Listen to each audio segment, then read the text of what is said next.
ಹೇಳಿದ ಅರ್ಥ ಆಯ್ತಲ್ಲ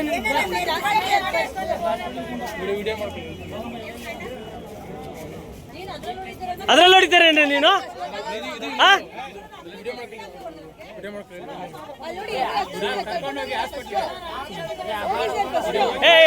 ಇಲ್ಲೇ ಫಸ್ಟ್ ಏಡ್ ಐತಿ ಗುರು, ಒಂದ್ ನಿಮಿಷ ಹೋಗ್ಬೇಡ, ಎಲ್ಲರೂ ನೋಡ್ಲಿ ತಡಿ, ಇಲ್ಲ ಸ್ವಲ್ಪ ಬ್ಲಡ್ ಹೋಗ್ತೈತೆ. ಲೇ ನೀನ್ ಶರ್ಟ್ ಪಿಚ್ ಹೊಡಿಯಂತದೇನೈತ ನೀನು? ಶರ್ಟ್ ಪಿಚ್ ನೀನು ರೌಡಿ ತರ ಆಕ್ಟಿವೇಟ್ ಮಾಡ್ತೀಯಾ?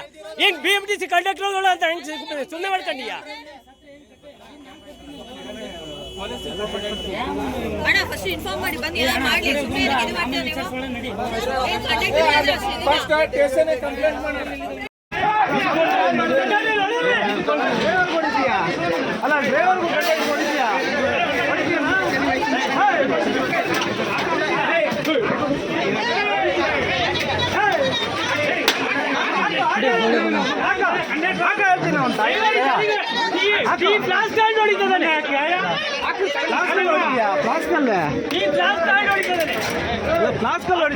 ಬಂದಿದ್ದ ಗುರು ತಲೆ ಹೊಡೆದು